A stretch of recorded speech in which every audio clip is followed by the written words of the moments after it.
basically what's going on is, um, number one, his stepdaughter. He's paying for his stepdaughter's wedding, Right. and so what happens is her real father shows up, hasn't been contributing this whole time, hasn't been doing anything, and they're giving him all the credit. They're giving her real father all the credit. Right. The story goes on that he shows up for the wedding, and everybody's glorifying him. Well, it was like the rehearsal It dinner was or a rehearsal whatever, dinner. and so everybody's glorifying him, but nobody's acknowledging the stepdad. Like, it's just, and the stepdaughter even gets up and is like, I'm glad for my real dad, making all this happen. And it's just like they're really ignoring that he's No. doing everything. So no, what happened was actually it was, and I don't even think this is his stepdaughter. I think this is just they. It may be one of them situations, the common law little marriage thing, but no. What happened was is that the daughter stands up to announce that Mm-hmm. her real father. I hate saying real father, but her father is going to walk her down the aisle Yeah. versus her stepfather, and the stepfather is, I hate that terminology. The stepfather, bonus dad, is extremely upset because he only wanted 20 people to come to her wedding. Mind you, everything is at his home. He's paying for everything. He's taking care of everything. She doesn't. She hasn't had to want for anything. Even while she was in school, like the dad was saying, he got her a car so she could go back and forth. And right now, he feels like basically he walking away with cake on his face. Everybody's glorifying the dad, and the stepdad is sitting there looking like a fool.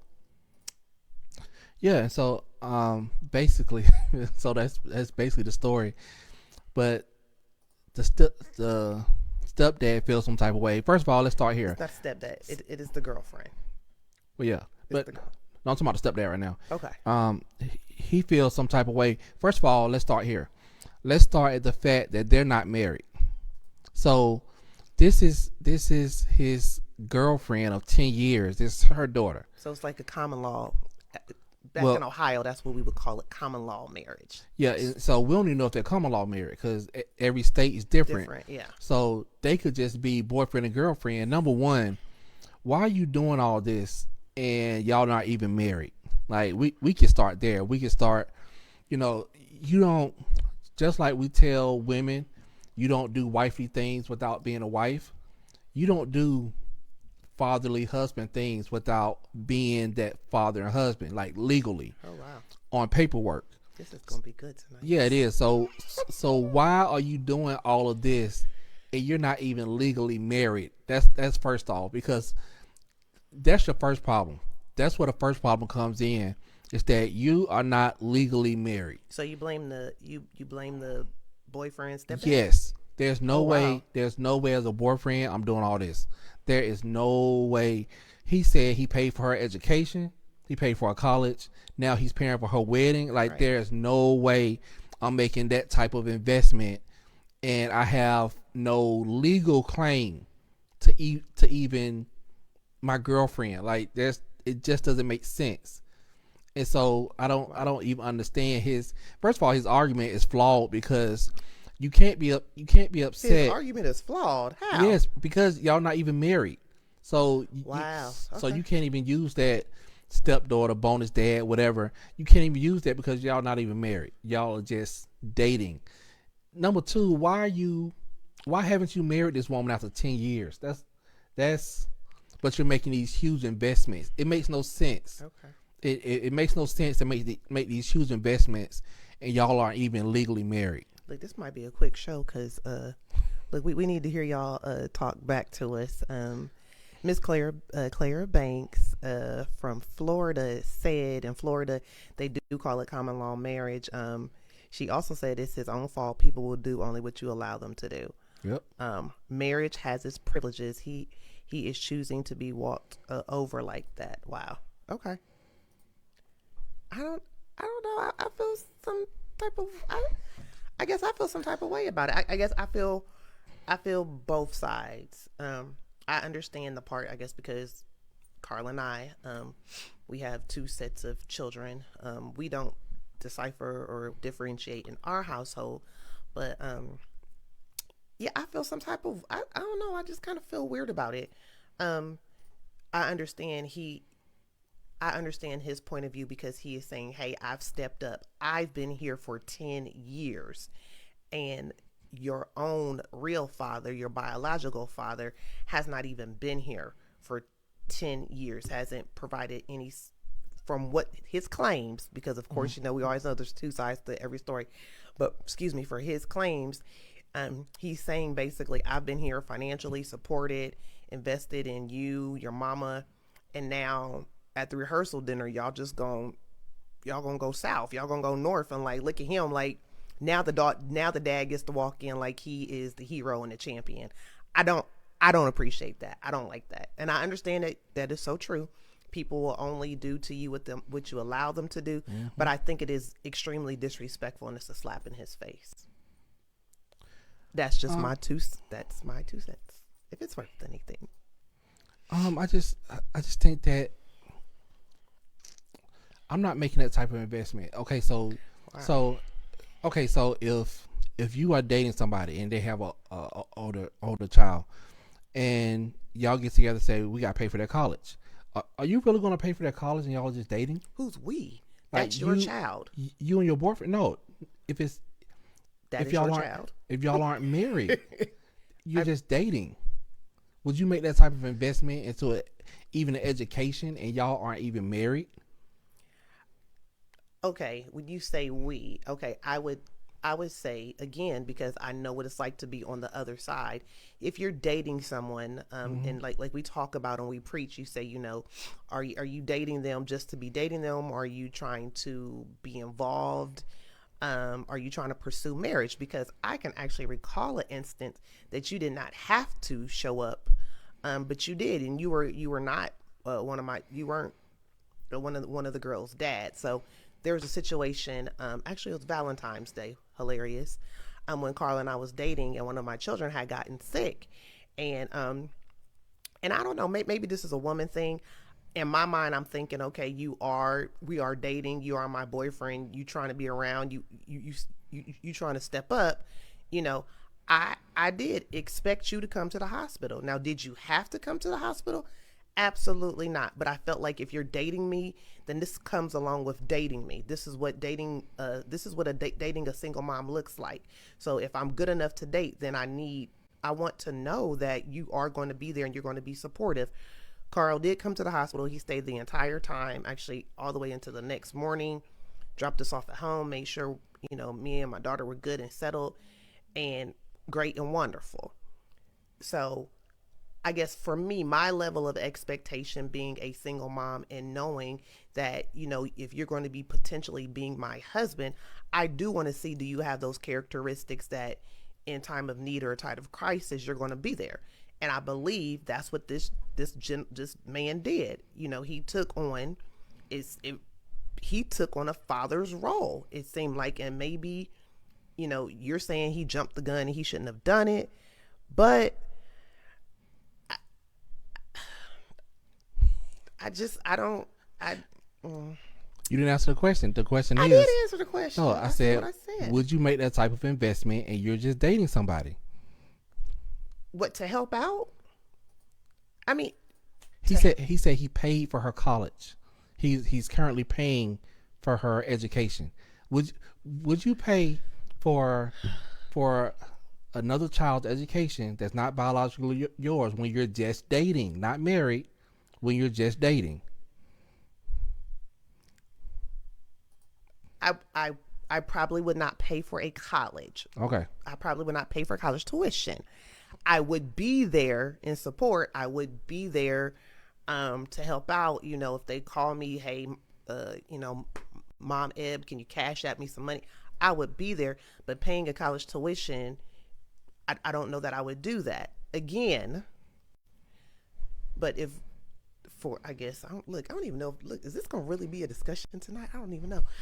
For argument's sake, this man has been involved. He has stepped up as a father figure. I understand your point of view. Like, if you not, I'm not doing this for you because you're not my wife or whatever. You're just my girlfriend. Mm-hmm. That's on you. But maybe I'm thinking about it maybe I'm taking it as a stance from a woman's perspective, because again, I'm a single mom, and I do know what it's to like I just told about the story about, I would expect you to step up in certain things. So maybe that's what, their relationship maybe has been like that all along. Like, hey, like he's always stepped up, he's always done, he's always been dad. So why are you not trying to dad now? Okay. Um, Like I I'm said, I could see both sides to the story. I, I'm not making those huge commitments unless we're married. When you start talking about paying for college and paying for schooling and doing all these things, there's no way that you're making those huge investments. Number one, why are we dating for 10 years? Like, they've been together for 10 years and you haven't decided to marry her yet. No matter what the situation is, that says something within itself. So let me ask you this: what do you think is the number of years that a person needs to date before you say, okay, you need to say I do by? Let me ask you that question.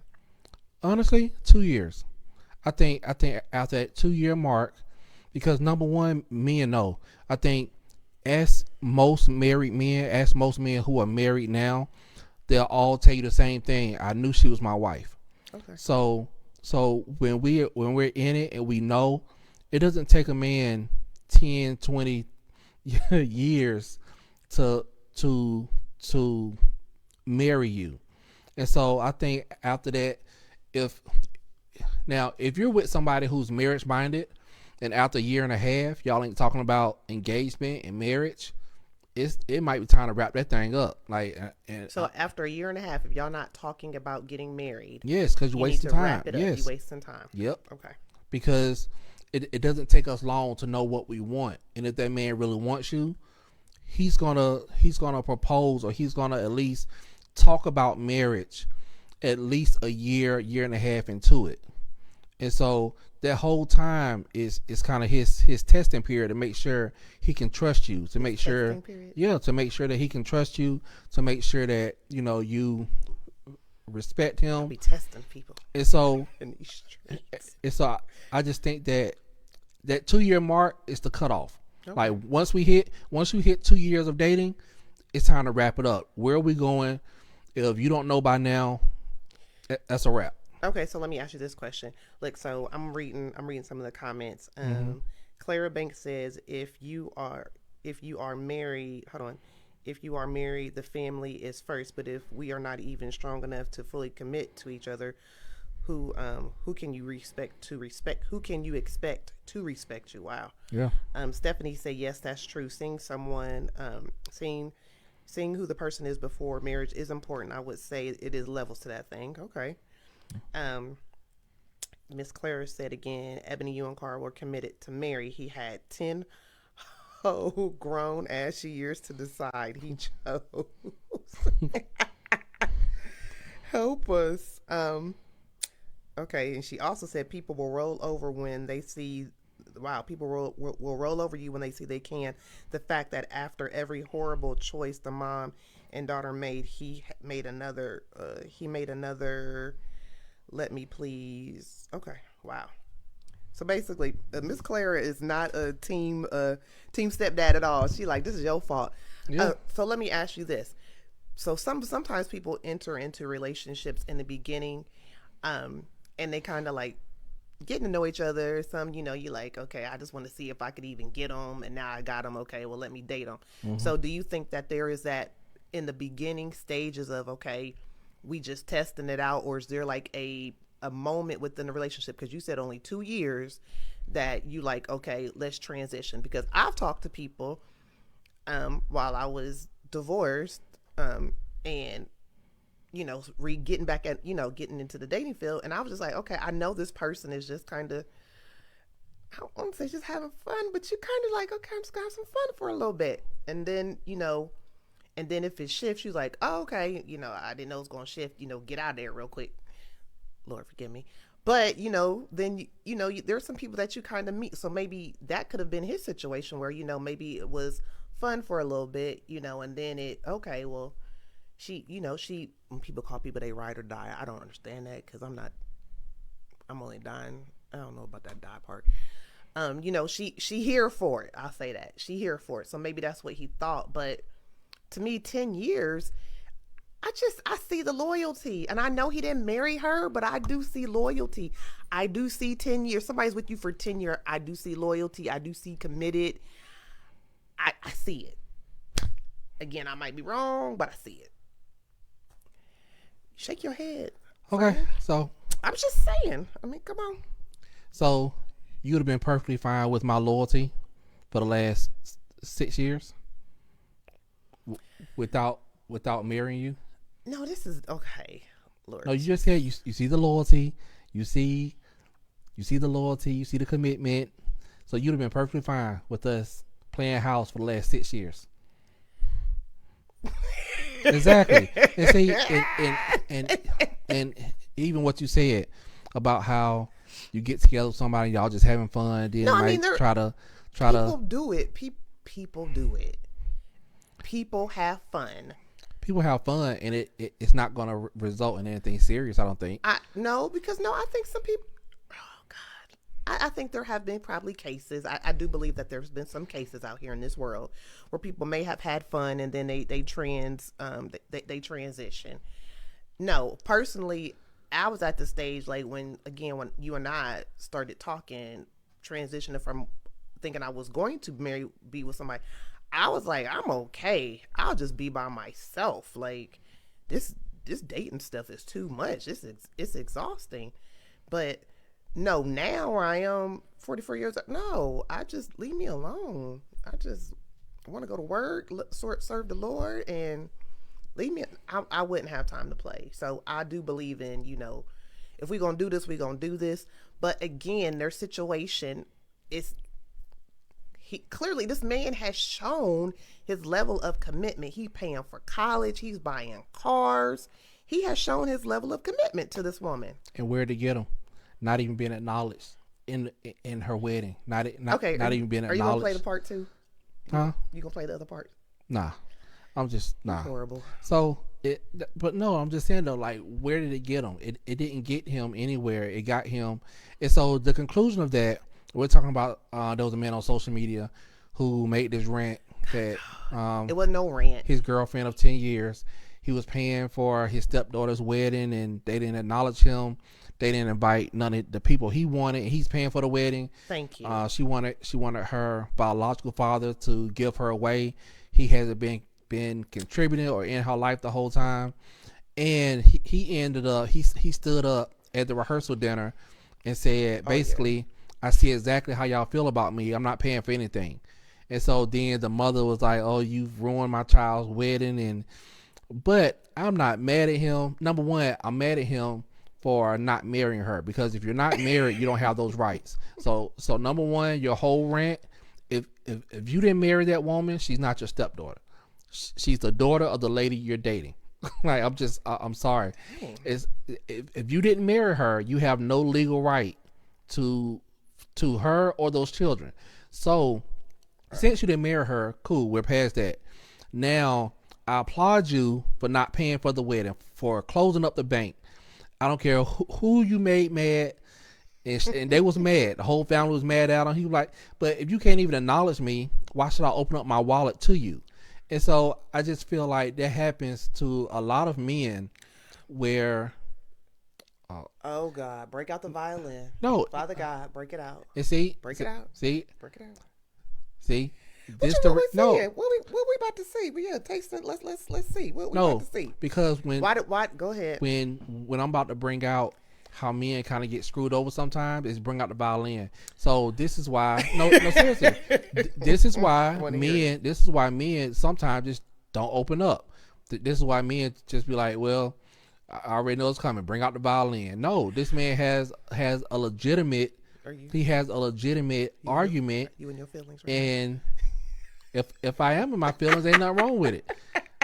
Because I applaud him for stop being used as a bank.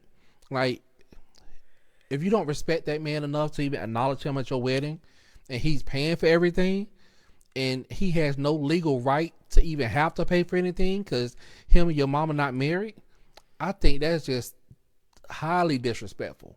Highly disrespectful. And so I applaud him for not paying for the wedding. Say, I'm not doing it. Y'all get married at the courthouse. Really? Yes. Really? Yes, absolutely. Okay, so read what Miss Clara Banks said, and I'm gonna laugh at. Stephanie said, "Oh dang, that's messed up." Yes, Stasha the violin, honey, because y'all act like, Lord Jesus, let me bring it down. Men and women both, we have both got some shady deals both done to us. It is not just only men always get the raw end of the deal. Come on, y'all. That's not what I said. I didn't say Yes, always. You I you were said like, we're talking about this case. okay, go ahead. And I No, said you in said, this we case, as men. Go ahead. yeah, because men See? when they finally express themselves, when we finally express ourselves, it's like, okay, bring out the violin. Okay, well, Oh my! I'm saying because you all act like it's a new in relationships. My thing is let's we both. It's a give and take on both ends, on both sides of the coin. Women have gotten some shady deals done to them, and men, yes, you all have gotten some shady deals done to you. But it's just like, I don't know. I just kind of I get a tinge irritated when I hear a man be like, "Oh well, we get the bad end of women get the bad end of the deal too." we're not talking about every case. We're talking about this case. Okay. And so, in this case, Ms. Clara Banks said in this case the dude got what he chose. exactly, we're talking about this case. Okay, and go so, ahead. In this case, yes, in this case, sensitive in this case, he tried to invest in something that's not really yours. Like you can't invest, like when you're dating. Okay. That's like Carl's serious tonight, y'all. No, I'm not even serious. I'm just serious. saying because I really hate to kind of see this because you're investing in something that you're not invested in. Like you can't invest in something that you haven't even made a lifelong commitment to yet. Just like women. I think he did commit. He's committed 10 years of. If it ain't no ring, it ain't no commitment. Whole college, if you're paying, college is not cheap. This man paid for college, paid for a car. He has made an investment. He has not invested in the girlfriend or whatever you want to call her. He might not invest it, but he has made an investment in the relationship. I absolutely think this man has made an investment. Shake your head if you want. Okay, so I'm put like this. Okay. I'm put like this. I watch a lot of people. I watch a lot of people in the whole manosphere, and one of the most popular was Kevin Samuels, and he would always say this. He would always say, "Over here, rings matter." So if there's no ring, it don't matter. Like if I don't care how long you've been together. I don't care if you've been together 2 years, 5 years, 10 years, 20 years. If that man does not get down on one knee and propose marriage to you and actually marry you, it don't count for nothing. Marriages matter. If we look at Lauren London, so if we look at Lauren London, when Nipsey Hussle died, it don't matter how much he said I love you. There was no paperwork. So all of his fortune, he may have had a will. So he didn't. So all of his fortune went to his parents. And so marriage, you don't need no will. If we're married and something happens to me, it automatically goes to your spouse. Rings matter. So all y'all running around talking about that's husband, that's my wife, that's wifey. If you ain't got no ring, you wasting time. And you're not going to find out how much time you wasted until you 40, 50 years old talking about, I want a good man. Well, you let the wrong one waste your time. And that's the thing. He just wasted 10 years. And I'm pretty sure after this, him and his girlfriend, they broke up. You broke up after 10 years and have nothing to show for it. You have no paperwork. You have nothing to show for it. No child support. He don't owe her child. You have nothing to show for the last 10 years. So if you ain't got no ring, don't talk to me about no committed relationship. Don't listen. I'm talking like I would talk to every last one of my daughters. If that man ain't put no ring on your finger, he don't love you. Love is an action. If there ain't no ring, I don't care how much money he give you. I don't care if he paying your rent. I don't care if he paying your mortgage. I don't care if he paying for your school. He is putting a down payment on you so he can keep sleeping with you. If it ain't no ring, sleeping together, because you just went far north. Everybody might not be laying down. There might some people might So for be 10 years they ain't had sex. Exactly. Thank you. I'm just Thank saying. you. If it ain't no ring, it don't matter. That's my point. You ain't got no ring, it don't matter. It don't. You clapping. You clapping. If it ain't no ring, you losing. That is harsh. I mean, I understand, y'all. I'm being silly tonight. But no, I do understand, but I don't think you can diminish the level of commitment that this man has done, though. This man has stepped up and has been there for this young lady, period. Because again, most people aren't paying for colleges. 4 years of college is not a cheap expense. So I don't think you can discredit him, though, for stepping up and being that father figure. And again, he did. I don't want to say assumed. He probably did feel like, what, I have been a part of this little girl's life. I've been a part of this young lady's life for 10 years. I have been there, with her to support her in the ups and downs of different moments. And now all of a sudden, like I said, he does have cake on his face, and it's not fair. I do feel bad for this man. I know people say we shouldn't feel bad. I do feel bad for this man. I do agree with Stephanie Caldwell's comment. I'm going to agree with what she. Hold on, let me go back. Y'all funny now. Okay, Stephanie said, going back to the comment about how women and men get messed over. Stephanie said, very true. I think it's messed up. I think it's a messed up thing that men get played. But if we be honest, many women have been played by men down through the years, but women are more forgiving. Absolutely. Women are more forgiving, and men can't handle what they did, what they get back. Some of y'all can't handle it if it gets dished back to them. You know why? Because y'all's ego. No. We will be quick to forgive you, wipe the blood of Jesus over you, be like, yes, babe, come back home. God's going to heal and restore. Look at Miss Jackson, Derek Jackson. So I'm not laughing at her situation. That we might need to transition into her story. You know why, though? We need to transition to that one after we get done with this one. Cause, you know why? That situation was a situation. Go ahead. So I know we have mostly women watching, so hold on for this one, right? God, here we go. No, seriously, why are women more forgiving than men? Yes, number one, we have ego. Absolutely. And so we have ego, number one. Number two is a reason you may not like, but it's the truth.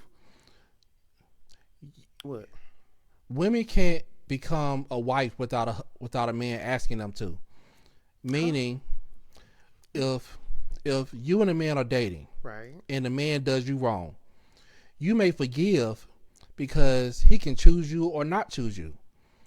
The other way around, you do him wrong, he is more apt to leave because he can choose somebody else. He can go out tomorrow and choose somebody else. Okay, let me not saying women can't pull men, but you can't choose to be a wife without a man asking you. And so my point is, we do the choosing. And so I think, this is my personal belief, I think women hold on to men when we do wrong because I think on some level it feels good to be chosen by a man who, even though he has flaws, he still chose you. But men, we can walk away because the song that comes to mind is he's vexing my spirit right now. I'm letting him Beyonce. So Beyonce was like, I can have another one of you tomorrow. No, men really can't. No, we can. Men really no. You can have somebody else to sleep with tomorrow. I'm serious. Listen, this is how I would talk to my daughters. You can find another man to sleep with you tomorrow, but how hard is it to find another man who actually wants to be with you and make a commitment to you? Men, we can go out and choose somebody tomorrow if the situation don't work out. Women have to be chosen. We do the choosing. Let me help you. I understand you do the choosing. Praise the Lord. I get it. My father told me something very powerful. He said, if women realized how much power that they had when it comes to dating and dealing with men, we have a lot more power and control of situations than you all think. Okay, I don't debate that. Oh, okay. Oh, it's quiet. It get all quiet. Oh, No, okay.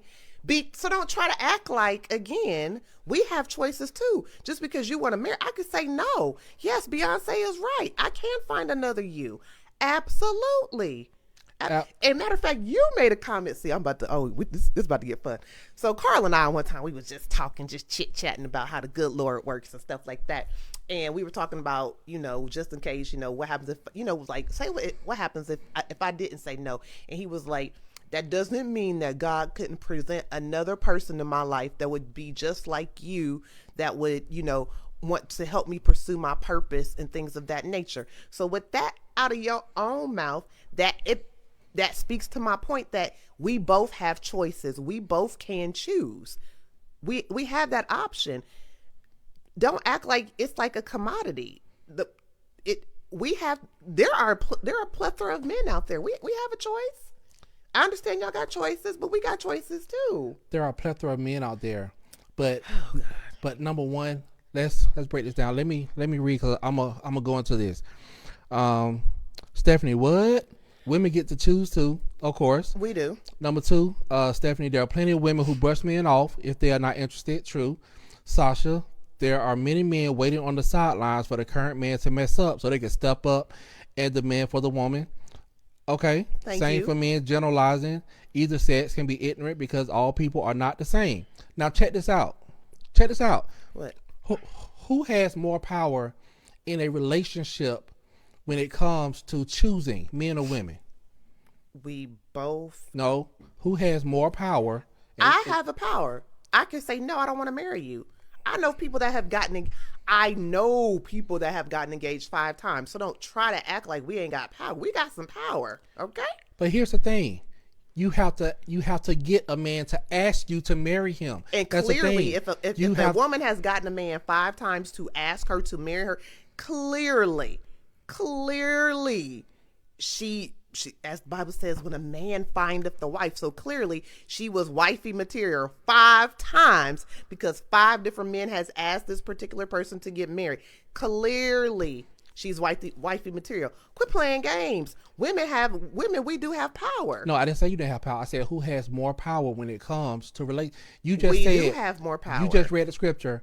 When a man finds a wife, in other words, if I have we to don't be wifey material while you're looking. If we don't see you as a wife material, we're going to find a wife. It may not be you, but we're going. And listen, we can talk about. It's okay to say right on this one. No, we can talk about numbers. We can talk about black men marry more than black women because we choose. And it doesn't matter.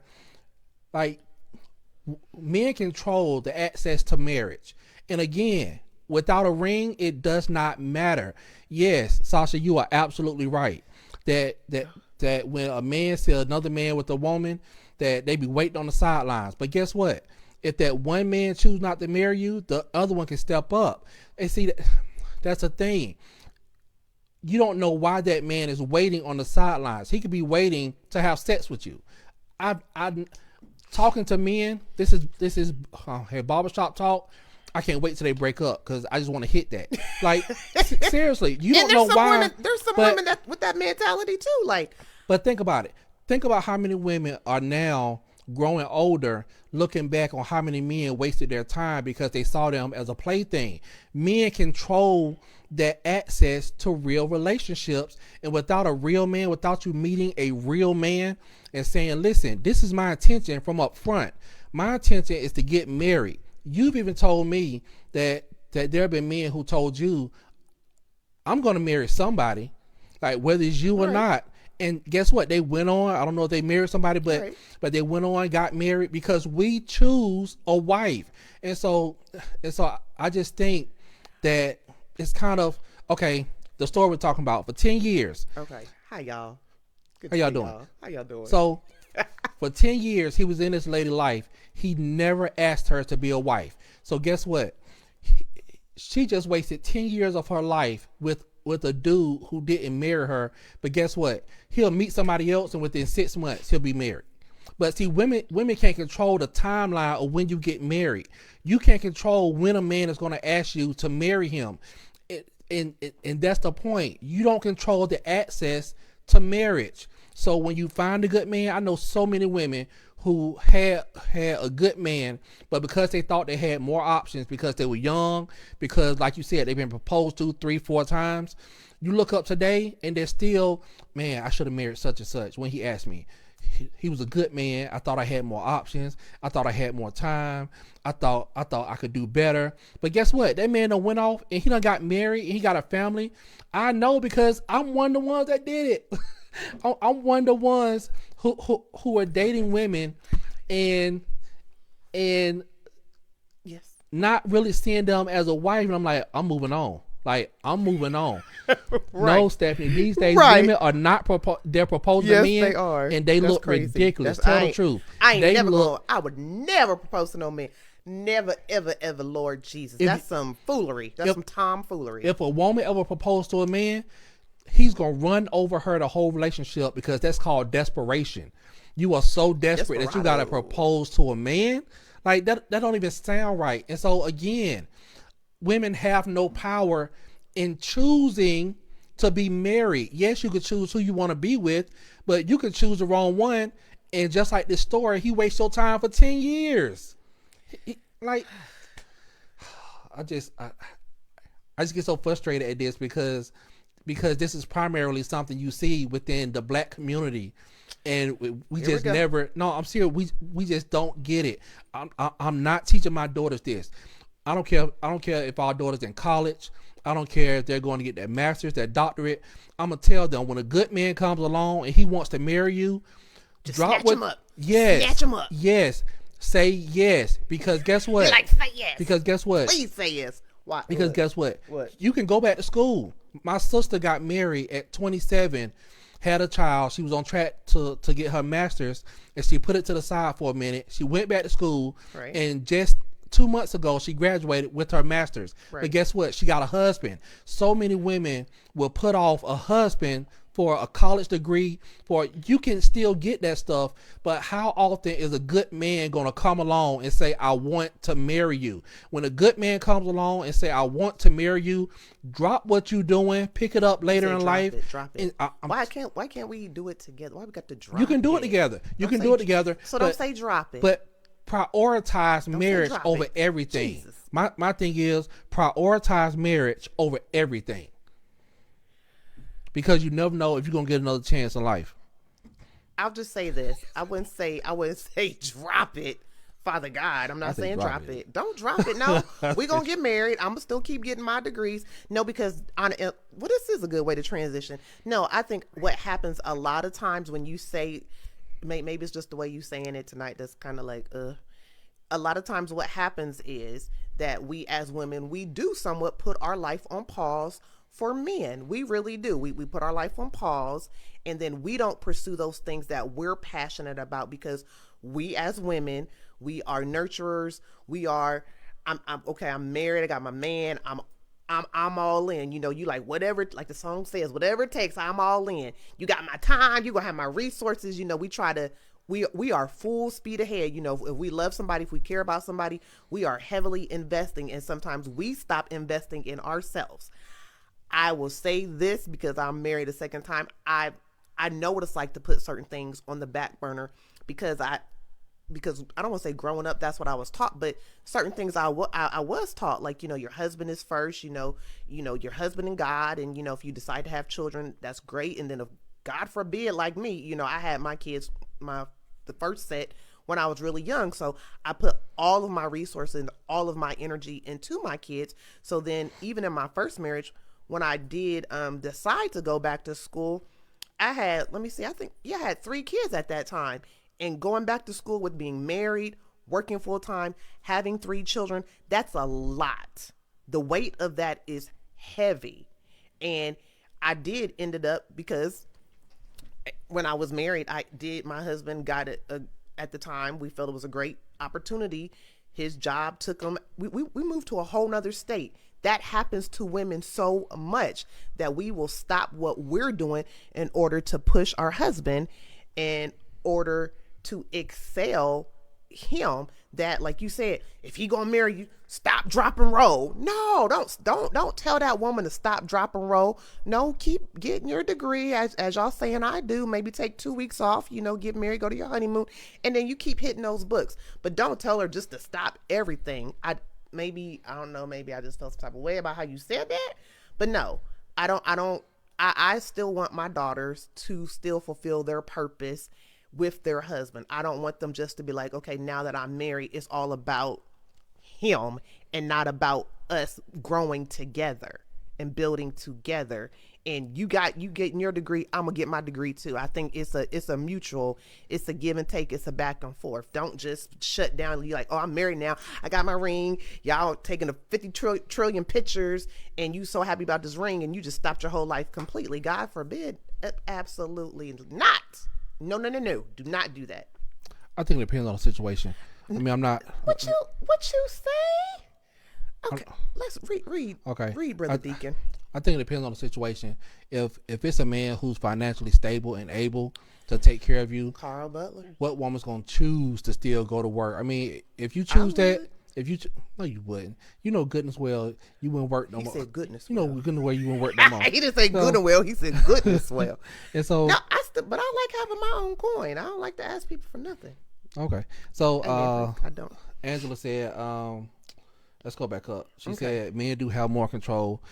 Angela, it's a new day. These folks don't even prioritize marriage at all. Marriage is no longer glorified. I do believe that's out of fear, though. People really want it, but don't value it as much these days. I think, and we was kind of talking about that one day behind the scenes, how I believe the reason why people have these long lists of what they want, you have these unrealistic lists, is because subconsciously, you're not really prepared for marriage, and so you have this unrealistic idea that you'll never meet. You will never meet that person that's on your list because you're so afraid of marriage. You're so afraid. You saw your parents, their marriage didn't work out, grandparents, whatever. We've seen so much, like 1 or 2 generations back, that you're so afraid of marriage that your list, your requirements are so unrealistic. You're never going to meet that person. And so Stephanie said, no, I don't agree, because it's a page where women are married and miserable. They married the man because he was good. But they are not pleasing them in bed. They are not happy. They're not happy, and some are even at a point of cheating. Just because a man is good does not mean that he's a good person for you. That's not the best thing. To teach someone to marry a person just because they are good, I do not agree. Marriage isn't just a goal. Being joyfully married and compatible is the goal. I strongly disagree with that. Number one, he said he strongly. Yeah, I strongly disagree with that. Break it down. And let me tell you why. Number one. Hold on, Stephanie. Can you read the second clause of the sermon? Stephanie said that's the same thing men say. Every good woman isn't the right woman for every man. True. And so thank you. And so the reason why I strongly disagree is because I'll just go part by part. Where you said they married and because they were good, but they're not pleasing them in bed. You'll be more men complain about women not being good in bed than women complain about men. Now, and again, I'm gonna say this: it's factors beyond your control, whether it's a man or a woman. You can't control your size. You can't control. Technique is different. You can't control your size. Sorry. And so, for men, and on the other side, women never think about the complaints men may have. You can't control your moisture level. Yes, you can. I know how to say it. Yes, you can. No, you can't control. And let me help you. I'm a woman. And men will tell you. Men will tell you. Okay, here we go. Men will tell you that women are different. Hey, look, Jerica's here, y'all. Jerica's here. Hey, Jerica. And so you gonna like this conversation. And so go you ahead. Can't control. So trust me. Ask your male friends. Men will complain more about sex than women. I guarantee you. Number one. What? Okay, first of all, as a woman, we can. Okay, I believe wow, this conversation went totally left, but we're here for it. No, sexually for a woman, our level of arousal, it can be controlled in order to produce more, as you call it, moisture, not moisture. Oh, they, But no, but it can be controlled if your husband is taking the time to meet certain needs that you may have in order to get you aroused, in order for it to be, as you say, moisture to be there. It can be controlled, but if the husband is not putting the time in to get the full satisfaction that he could get out of his wife, I believe that's his problem. That's not her problem. Again, you're saying that as a woman, but as a man, no, I'm telling you, you have to look at it from the other side. Okay, no, hold on. As a man, hold on, time out. You just said, flag on the plate. You just said, what did you say? That if it is not moist enough, we can't control that. I'm telling you, as a man, yes, you all can. What you want? What you want? What you want? Did you want to feel the rain, as Paul said? You want it to be raining, as Bishop Paul Morton said. You want the floodgates to just. Okay. I mean, I tell you what. Seriously. All jokes aside, no. But men don't realize how much power that you all have. It's for women. It doesn't just start with, okay, it's 10 o'clock at night. What you doing? You bored? Yeah, I'm bored. You bored? Let's do it. No, it starts during the day. For us, it's a whole journey. And if you don't want to take that journey, then you don't want her to bring her milkshake to the yard. If you're not willing to complete the task throughout the day, you just can't. You can't expect showers that ought to drip drop if you're not producing during the day. Okay, so praise God. I'm sorry. Okay, so check this out, Angela. Thank you. You are not men. Just look at something, be good and ready. We don't operate like that all the time. Now. Thank you, Andre. You just got to do a little extra. These folks don't want. Now check this out. These people don't want to work in these streets. Now check this out. I'm about to take off the preacher collar. I'm about to take off all of that. you about to see Carl the man right now. Check this out. Now, we there ready. are women. There are jump offs. Let's say. Yes, go ahead, Jerica. I knew she was coming. Come on, Jerica. Go ahead. So check this out. There are jump offs. When a man ain't getting what he need at home, whether he's married or not, and he goes to his jump off, he goes to a little side piece. The side piece don't need all. Well, first of all, no, let me help you. Let me help you, because the side piece, no offense, she's a side piece, so she might stay ready, because you might not be the I'm not saying Carl, I'm saying him. You might not be the only person that she's ministering to, sort of. Listen. So when you call her, she might already be like, okay, she might already be handling some things before you call her. So she like, I'm about to see him tonight, and maybe her level of expectation is already set, because okay, he called me, I know what's about to go down, I know how it is when we've been together. We recall. Women, let me, as Carl would say, I'm gonna take off the clergy call. I'm taking off Lady E, because my name is Ebony. I'm gonna help you, men, with the women. You cannot just say, I'm gonna pick up the phone and call. It's a certain women. All of our bodies are the same. No. Let me help. I have it. Let me help you. I'm trying to help you. I didn't finish get make my point. Okay, go ahead, Elder. Let me be quiet. Okay, so how is it? So how is it that some women are just ready, whether she's a jump off, whether she's a side like piece, Andrea just said, whatever. She knows that's all she gonna get. Okay. She know that's all she there for. Okay, honey, I'm a wife. But I got to take care of all this 24/7. But see, we're not. She got 2 hours of you. Good night, God bless. I got you for 22 hours. She got you for 2. You do the math. I'm sorry. Go ahead. You see, this is the problem we have. No, this is the problem we have. Women want to talk for men. Okay. You want to talk for us when we're trying to tell you that it doesn't matter if you're a wife or a girlfriend. In that moment, when you have some that are ready, when you got some that are just ready to go, all women's bodies are not the same. All women's, it ain't all the same, I'm telling you. And so, again, we're just talking about this from a point of not, you got to want, of course, when you're married, you have to do, we get that. Okay. But we're talking about sex. We're talking about just getting down to it. Like, we are just talking. I Just really talk, just want brother. to. Just come on, hit it. Say what you. But man, listen. I'm listening. Listen. There are women who walk around with the air because they know they got it. They know they got it. There are men that walk around with the air because they know they got it. And again, And Carl. so it's just, okay, so I'm speaking because I'm a woman. So I'm telling you again, with a woman, if she's been with you before, in her mind, she can recall, okay, I remember, like I was trying to say, she can recall, I can remember last time we was together, it was like this. I can remember last time it was like that. Like, it's easy for us to call, so our arousal level can already be peaked before. Again, when you are married, again, because if we're transitioning to when you are married, when you are a wife or a woman, certain things, again, it takes time for us. Especially if you are a mom, you have multiple children, you're working, or going to school. If you have 50 different things going on in your mind during the day, and then when it gets to that point of, okay, I know I need to be intimate with my husband, sometimes it does take more time. That's all I'm saying.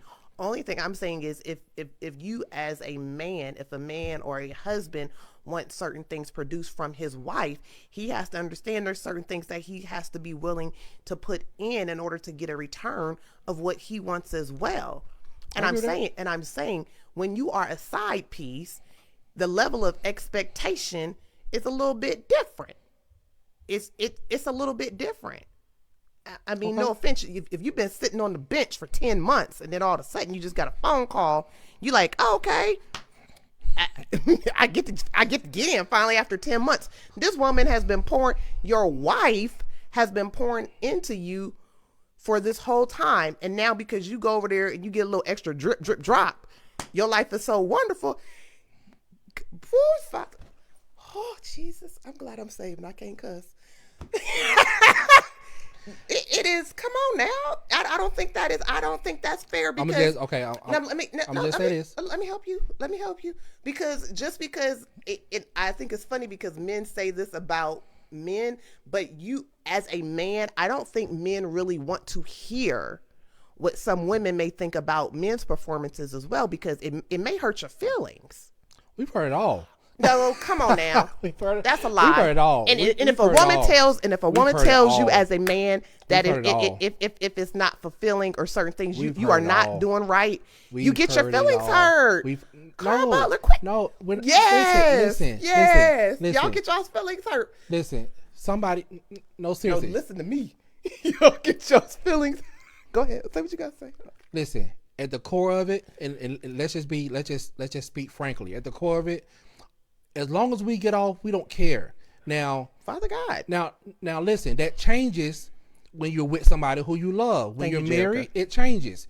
Of course, I'm concerned whether or not my wife is satisfied. Of course, I am. But if y'all just want to talk pure sex, man, we've heard it all. We don't care. As long as we get off, and y'all know this. These are all women on here. Y'all know in y'all dating experience, as long as a man gets off, we don't care. We don't start caring until we find somebody who we really care about. We don't care about your satisfaction until we're actually committed to you, because we know in the back of our minds, I want to satisfy her. I want to. But at the core of it, we don't care. So you're basically saying, and okay, I don't want y'all to think, because I saw something on Facebook this week talking about premarital sex and how, quote unquote, now the Bible says that fornication, the Bible does not speak against fornication, and that's a whole different other podcast. Because I saw that, I was like, time out, that's something else to talk about. Anyway, so you're telling me that even if a person has had sex outside of marriage, you're telling me that a man, when you are intimate with your girlfriend, you're not looking to please her at all. You're not looking for that. You just want to, what's the word you used? You just looking to get off and call it a day. You're not looking to satisfy. No, and that's okay. So, okay, it's complex, but it's not, because that's our ultimate end goal. But also with dating, and I ain't always been the person I am now. So with dating, it's competition also. Oh, read what Jerica said. No, because I think. Go ahead. I'm sorry. And so it's not the fact that we just don't care. It's coming from a different place. Like it's coming from I want to outperform the next man. I want to outperform the last man. So again, you just proved my point.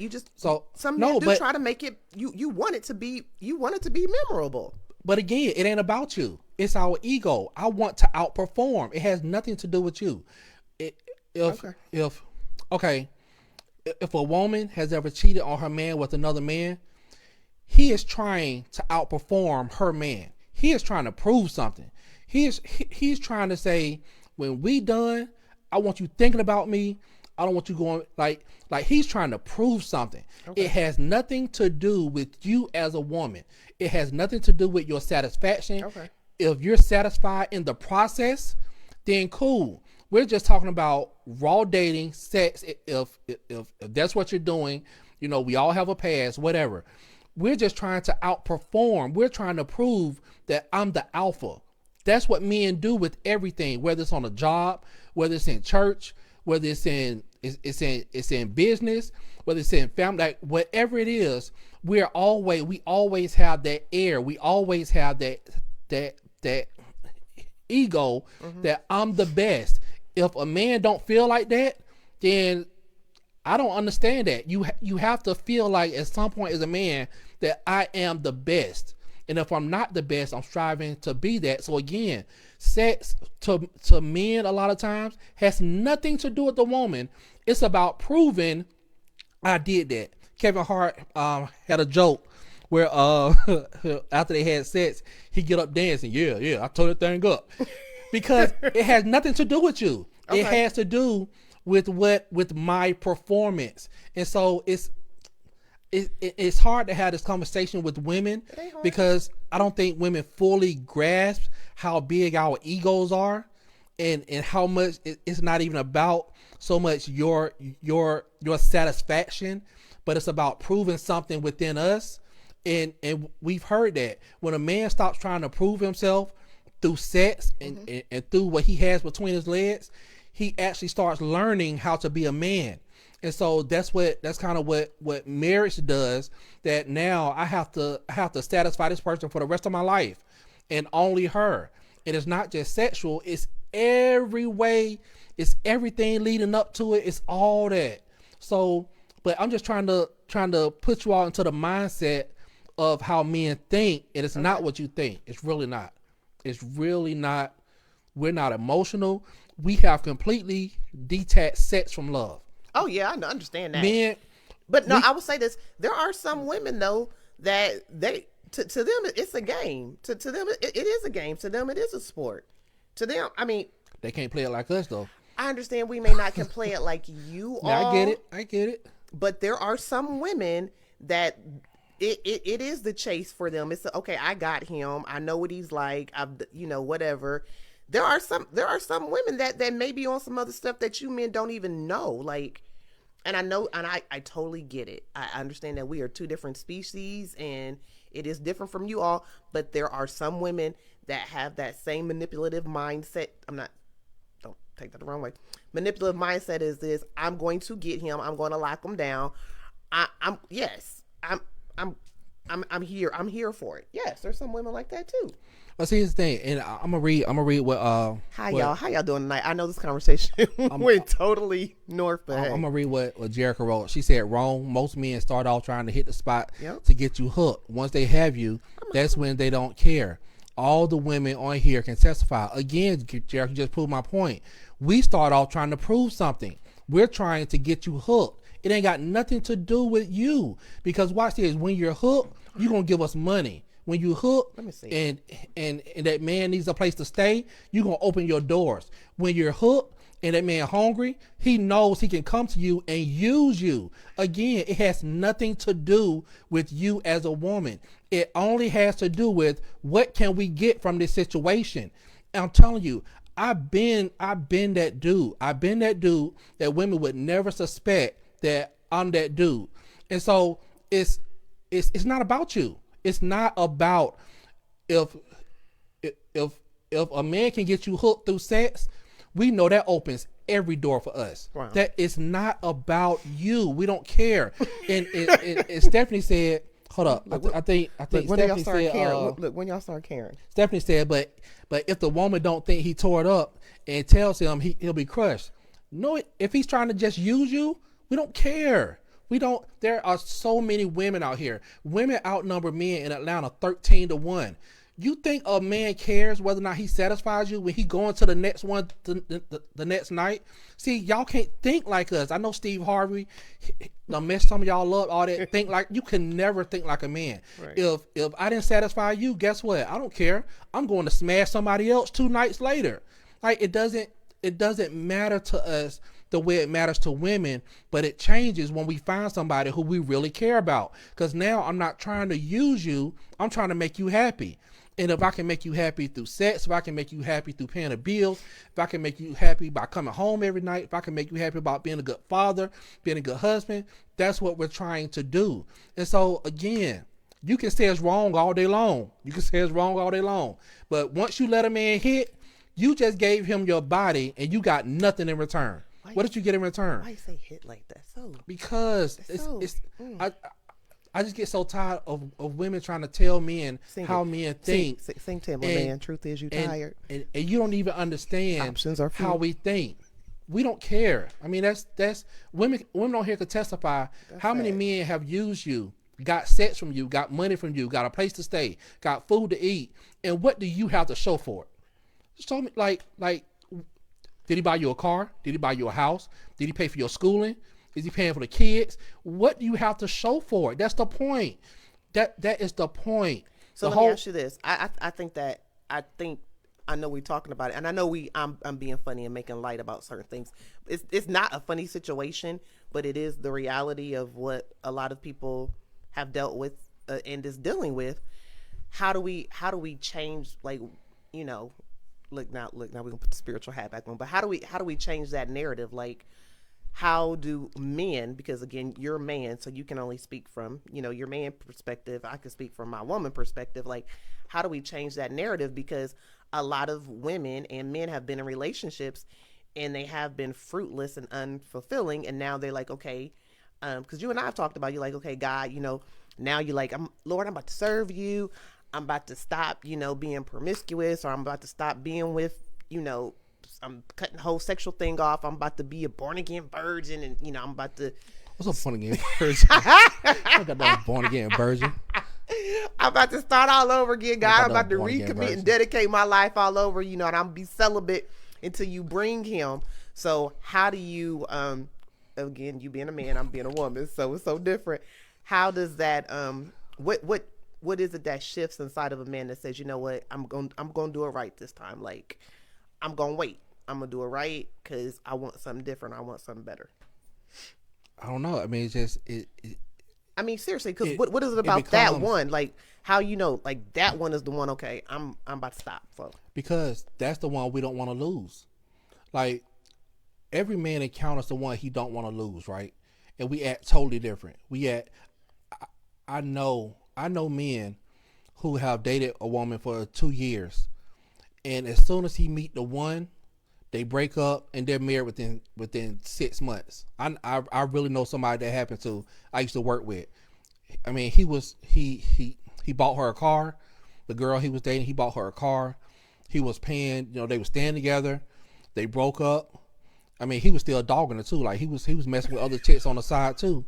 And we all worked together, and he didn't care. Wow. And so, but when he met that one and he put her picture out there, I was like, that's a wife. Man, we can just see. We can even see other women be like, that's a wife. And he ended up marrying her. They got a child together. Like, I just saw them at London's recital, and I was like, I knew he was gonna marry her. Like, because it's just something. I'm telling you, you can't explain it as a man. When Adam looked at Eve, he said, "That's my wife. That's bone of my bone, flesh of my flesh." God didn't have to introduce them. He has to be like, "This is Eve. She's She's Right. Capricorn. She so he has to do none of that, right? Capricorn. He has to do none of that. Capricorn. All when Adam saw Eve, he was just like, "That's my wife." Like, wow. Like, Wow. it's just something when we meet the right one, it turns a switch in us where I want to please her, not even like not even going sexually, but just like I want to give her what she wants. Like I want her to have, okay, babe, you want this house? Let's buy this house. Okay, you want that car? Okay, I'm gonna get you this car. You want whatever you want. I'm a do what I need to do as a man to give it to you. And so if and that's why I say that women, it's your fault if you've been with a man 2-3 years and he ain't proposed to you yet. It don't take us long. We know.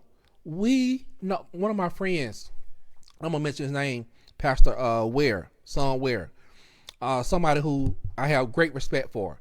When he was doing a podcast one time, and Valencia was asking him, she was the host, and she was asking him, how did you know?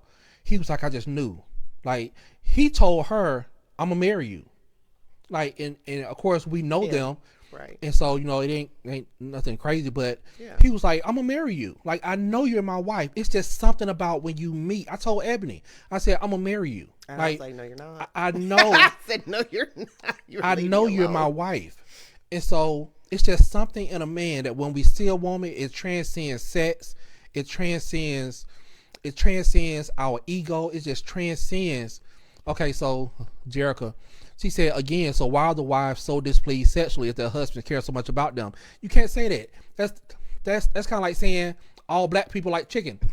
That's kind of like saying that's kind of like saying all white people, none of them season their food. How do you know all wives are sexually displeased? Right. Like, there's no way to even know that. There's no way. As a matter of fact, men cheat more than women. So are all the men sexually displeased? I mean, there's no way you can say that. And so just even having that mindset just kind of blows me, because you can't generalize and just say, well, all the wives I know are displeased. Okay, well, if you know 20 wives, there are 10 million more you never met.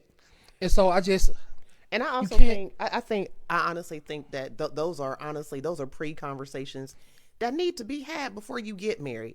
I know some people say, you should shy away from having those conversations, but no, if you've been sexually active before, and again, every man is different and every woman is different. So your wife is not, your wife is not your, and I'll just say this because there have been instances where women have gotten with men. Yes, they've been saved, filled with the Holy Ghost and all that other wonderful jazz, but they have dealt with issues of pornography or other sexual addictions, other different things like that. As long as that man is entering into this new covenant relationship, knowing that your wife is not what you've clicked on, watching on the TV, I think there you can have a healthy talk about what are your sexual expectations. And I think that sometimes being in church, we shy away from having those conversations. Like, I think you need to have realistic sexual expectations from your partner. No offense, I do not look like Diamond from the Players Club, so I don't. I've gained a lot more weight from when we first got married until when we, different things change. And I think that, again, you have to be really realistic in your expectations. Even talk, how many times are you going to be sexually intimate? Okay, well, if we cannot have intercourse, what else are we going to do? Like, those are honest conversations. And I think that's why people, my opinion, again, we are not in everyone's bedrooms and homes. I think if you talk about those things in the beginning, then you've already established that for your relationship. So it's okay if you talk about it now. If you're not upfront and if you're not honest with your partner, I think you are doing your marriage and your soon-to-be marriage a disservice, because that's not fair. It's not fair for your partner to be like, okay, well, I think we're only going to be intimate twice a week, and then you thinking, okay, we're going to have sex every night. That's not realistic. That is, I don't think that that's realistic. So I think you have to have those hard conversations. And for whatever reason, I don't understand why sometimes in the church we don't have that conversation about sex. I think that is a very important conversation that needs to be had. I mean, I just think that You tired tonight, Elder? I ain't tired. I'm just okay. I want to read something. Read. It's like, no joking. I'm mad my phone dead. I need to start charging it. Pray for me. What? So it kind of goes back to I think it was Jericho that said then when men meet the one, why are the divorce rates so high? Yeah. Then again, with all these men that know who their wife is, why is the divorce rate so high? Numbers. Women file for divorce 80% of the time. So the divorce rate so high because women are incentivized to leave the marriage. They know if they leave, they may get alimony, child support. Most men don't recover from divorce. So, and we're going to get into all that, but you asked the question, the divorce rate is so high because women file for divorce 80% of the time. And a lot of times, most of them regret it. Like the women that I've known who has filed for divorce, they look back and say, I wish we could have went to counseling. I wish, because again, he goes off, marries somebody else, living a good life, and she's looking like that wasn't the same man that was with me. Well, maybe it appears to be a good life. Yeah, I'll say appears to be. And again, you're marrying two different people. Like Carl is not like my husband, my first husband, at all. They are night and day. So again, even when it comes into talking about divorce and why you may not know people's backstory. Me and Carl like to say all the time that social media is a lie. I can put a picture up of us smiling and loving each other, and then as soon as we take this picture and I slap that good old filter over it, I can be like, I hate you. It happens. It happens.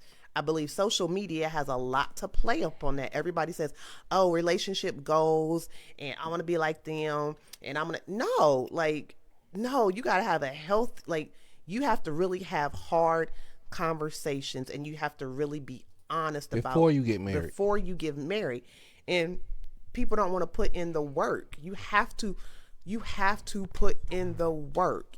Both parties have to put in the work, and people are not committed to the commitment anymore, period. Janae, I'm not reading that. I think it's funny, but I'm not reading that. I want to see what she's saying. But no, I think that's the problem. You're not real. You're not honest with certain expectations. And then there are certain expectations that you can have of your spouse. That's not even fair.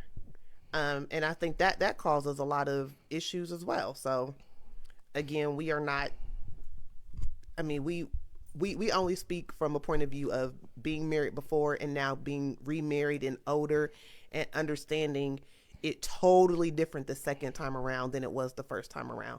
I'm just trying to bring some context, but it is. And let me just say this because the comments are kind of making me think I'm leaving something open, because it's talking about sex and marriage. Okay. And so why is it? And we have women on here. We have women on here who have had great sex and the relationship still ended. So sex isn't going to maintain nor destroy a relationship. Let's just start there, because I know plenty of men, plenty of women who was with an absolute freak, as Janae said. They was with a person who had a high sexual drive and the sex was great, and they still broke up. So just because you have someone who provides something to your body, that doesn't last long term. Let's just be honest. Like it doesn't keep a relationship. Then if that's the case, everybody who's having great sex should stay together forever, but it doesn't happen. It does not happen. And so marriage, going back to what Stephanie said about the right marriage should. I wish my phone was charged. Okay. It's realistic to have sex every day. If you say and so the thing is we're so shallow, I think, to think that a relationship is destroyed by sex. No, it's not. It is absolutely not. There are too many things out there for your relationship not to be destroyed by sex. Let me just say that, number one. Number two, if great sex was the end all to be all, then some of y'all who are commenting, I know some of y'all have probably had great sexual partners that you broke up with. Right. You know why? Other things matter. Like finances matter. The number one reason why people break up, according to the numbers, is finances. And so I saw Jericho say, well, that just further disproves since women file for divorce more than men that they're not happy. No, the numbers say it's finances. I don't care how good sex is. I don't care how many tricks you do. I don't care if there's a pole in your bedroom, and your wife can do she can jump off that thing and flip right on. If your bank account is negative $5,000, if that bank account ain't right, I don't care about none of that. Absolutely I don't care about none of that. Honey, I need some coinage in my life, okay? If that money ain't right, I don't care about none of that. For real. Right? So for us to base sex off of a good relationship, that's really shallow. It's not realistic. It's not realistic. Because what happens what happens if something happens to your partner, God forbid, and they can't perform anymore, or certain things go? Then just like, okay, I don't love them no more. You about to put them away like Joseph was about to put Mary away privately because he embarrassed now. No, I mean, certain things you got to work through. I mean, again, it's all about your levels of expectation. Do not, even the Bible tells us not to think of ourselves more highly than we ought to. Come on, come down off that high horse. I mean, come down. Like, be real with yourself. Hey, it's a reason. It's a reason why men don't marry their side piece jump off. They're fun. They're fun for the hour. But I ain't trying to spend the rest of my life with you. And that's the thing. Like, again, like, men don't even base marriage off of sex. Like men won't even marry the best sexual partner they've had. We marry the one we trust. We marry the one who's going to be a good mother to our kids. We marry the one we love. We marry the one we trust. We marry the one who respects us. So sex ain't, even to me, sex means nothing to us, really. Like really, of course, when you're with the person who you love, you want to please them. Right. You know, you want to do all that good stuff. But at the core of it, just men, we've been seeing sex. We've been looking at porn since we were 10 years old. Right. Like, it doesn't mean anything to us. It doesn't mean I love you. It don't mean none of that. And I think that's for what women sometimes, I think that's what we put into context of, okay, well, he loves me because he has sex with me, and that's not true. Like you said, Carl said, men know how to compartmentalize. And some women have been in situations that, with this person, it's only going to be this, and that's it, and they'll say, baby, I don't need you to get attached. This is what this is. This is only this. You go your way, I go my way. But when we together, it's, you got the rockets glare, the bombs bursting in the air, you getting all that. Stephanie, you just answered your own question. Stephanie said, if it doesn't mean anything to men, then why do men cheat so much? Because it don't mean nothing to us. Because you don't. It's just the honor and the certain respect level. Certain things are gone. Okay. Everybody don't hear. If you've seen the movie Fences with Denzel Washington and Viola Davis. Viola Davis. Yeah. Towards the end of the movie, he had a baby by a little young chick. And his wife asked him, "Why did you do it?" And brought the baby to. She said, "Why did you cheat?" She said, "If you was younger and still trying to prove yourself, I could understand." What was his answer? "I just did it. Like, I saw her.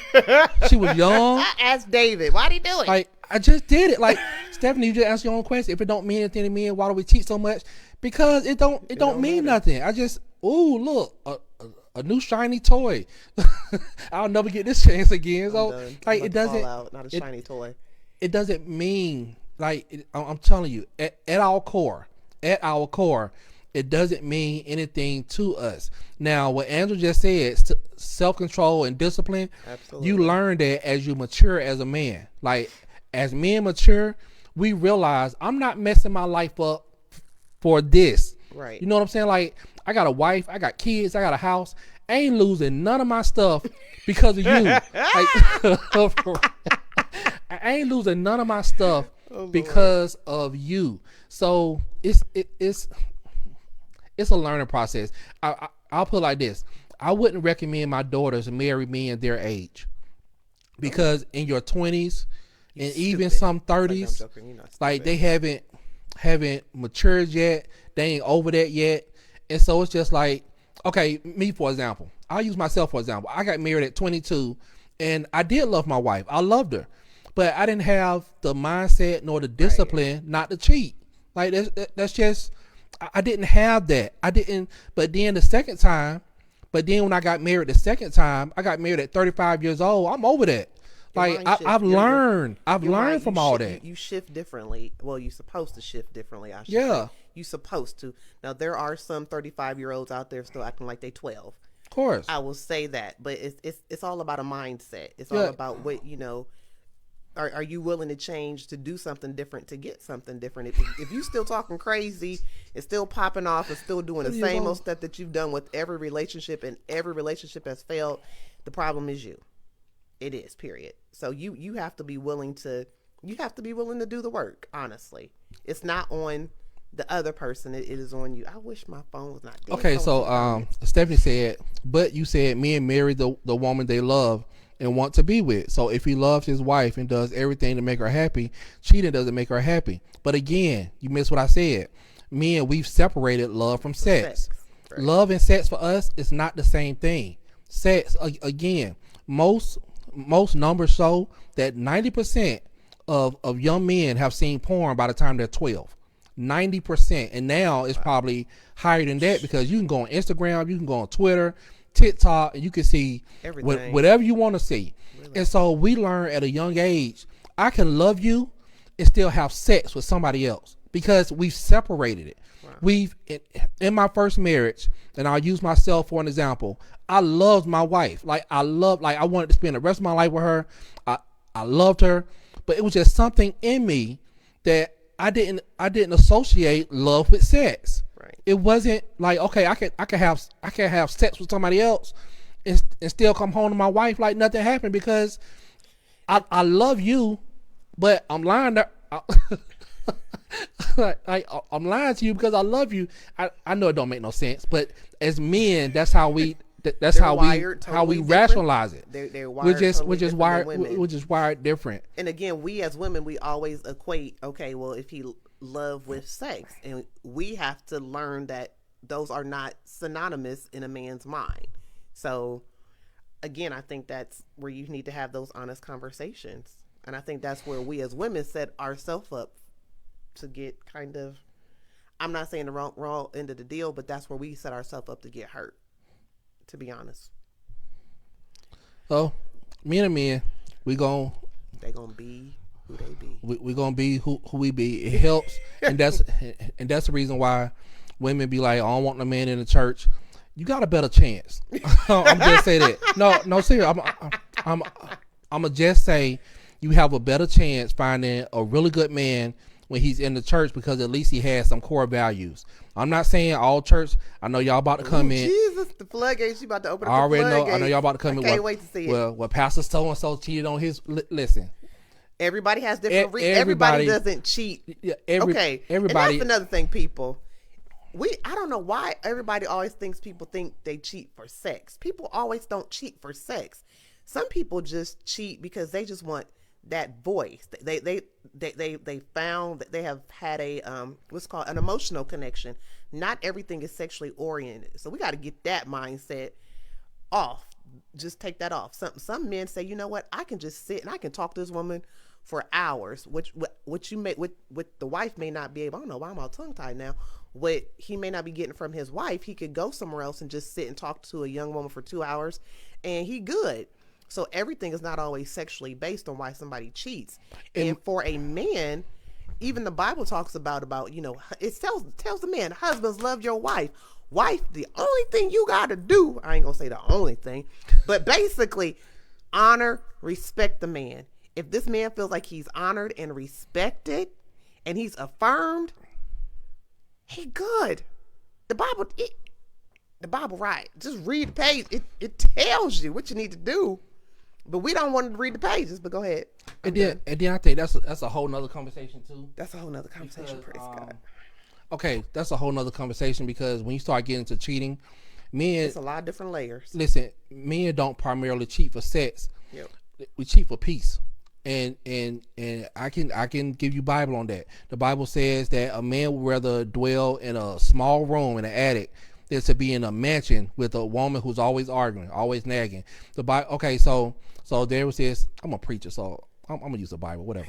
So when David, the Bible says. So sorry. When David came back from bringing the ark back into the city, the Bible says all the young women were praising him. They were like calling his name. David. And so his wife came out and met him in the middle of the street arguing and nagging. Like you dance out of your clothes. Yeah. You got all these little girls in it. She was criticizing. She was criticizing him. Yep, you know what David said? David said that I was getting ready to come to your house to bless your house. Shabba-ba-ba. Listen, when you nag a man like that, you literally cut off the blessing for your house. Because David said, I was coming to bless your house, but because you nagged me, I will have honor with those young women rather than you. The Bible says his wife never had a child. You know why? He didn't have sex with her no more. Like I'm telling you, men don't cheat. The number one reason men cheat is for peace. And a lot of times, see, y'all don't want to get into that. Y'all don't want to get into these argumentative women, these nagging women, these women who won't leave men alone. That man could have just won a war. And he come home.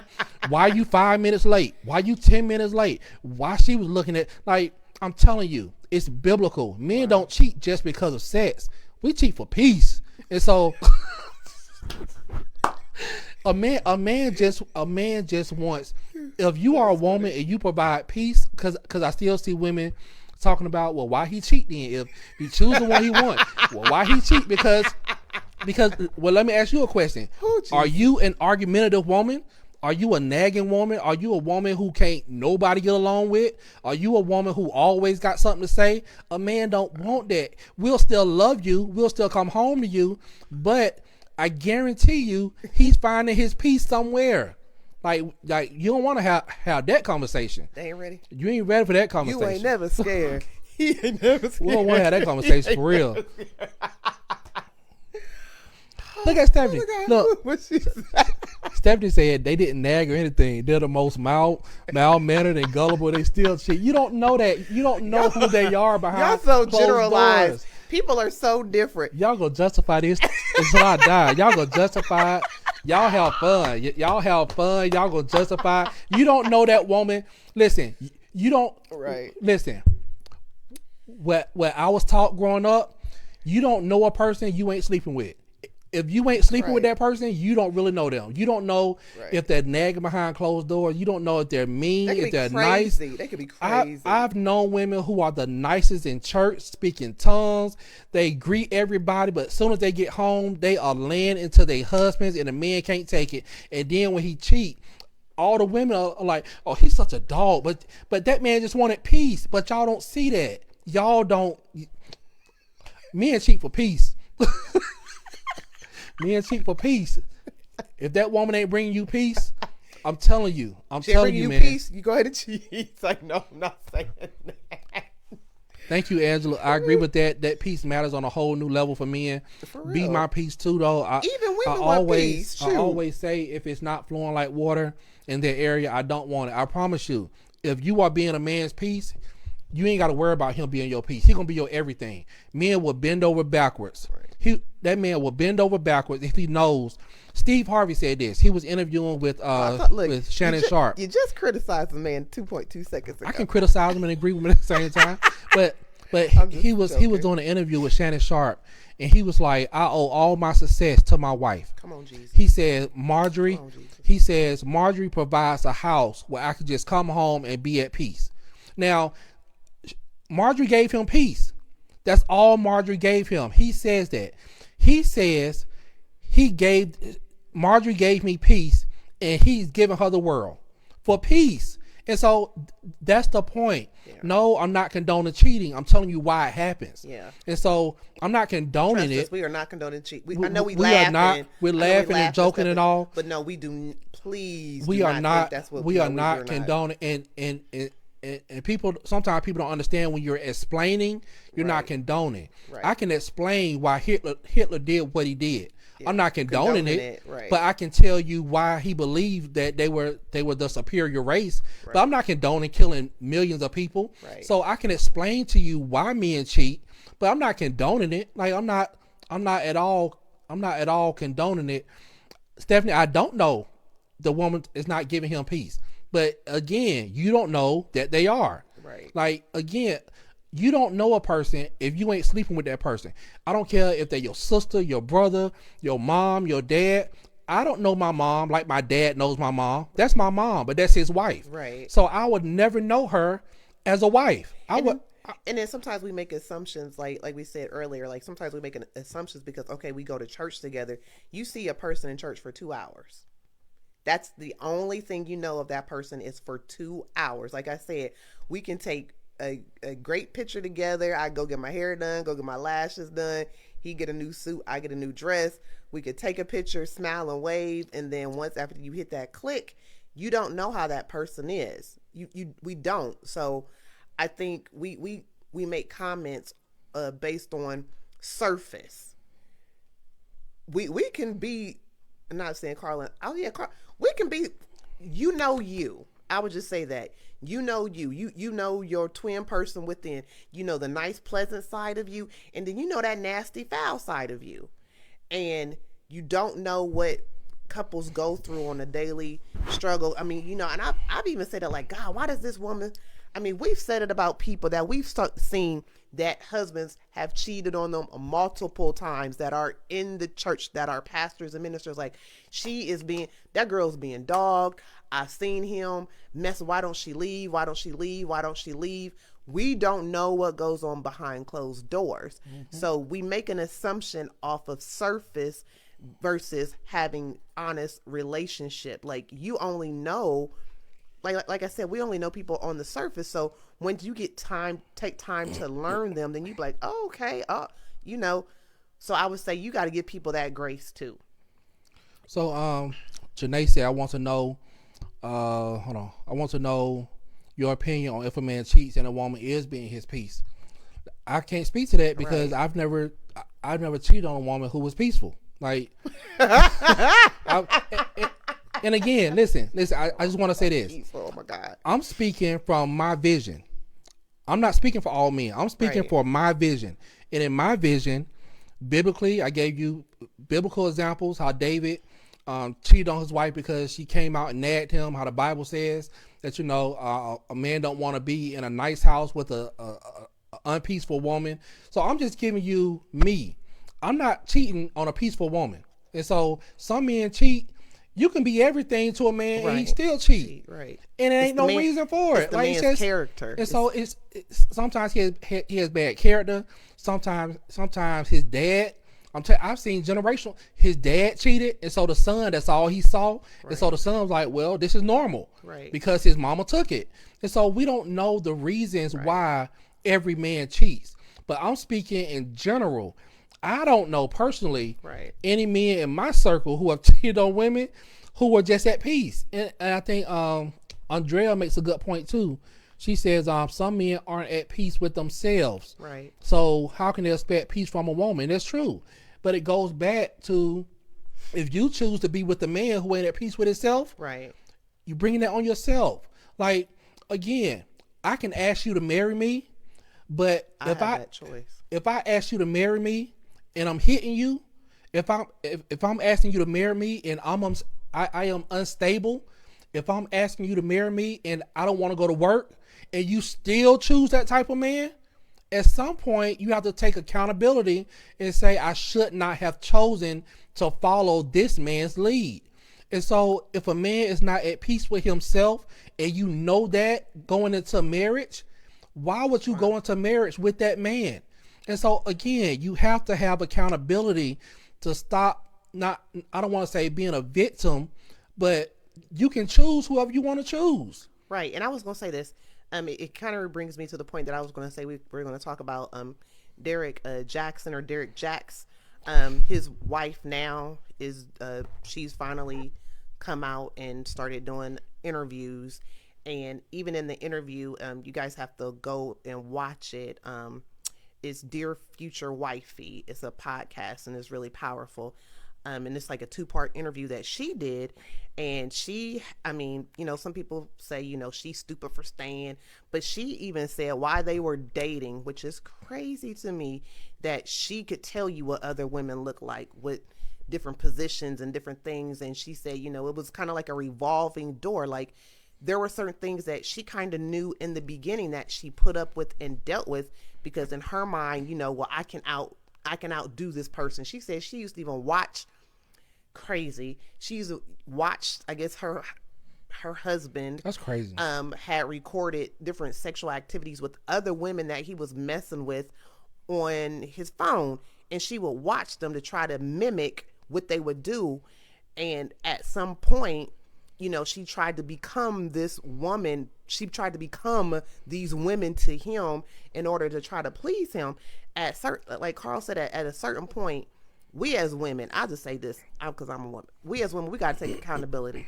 Certain things we accept, and I felt bad for her. Just her level of self-esteem at that time of when these people were dating, because I know what it's like to not feel like, okay, and wow, I didn't think it was going to turn this way, like to feel, okay, I'm not worthy enough to be with somebody like him, so I'm going to do all of this stuff because I want to keep him because he seems so high and grandiose and up there, and I'm so meek and lonely, and look at me, and now somebody's giving me that attention. Like I have had that mind space before. I've had low self-esteem.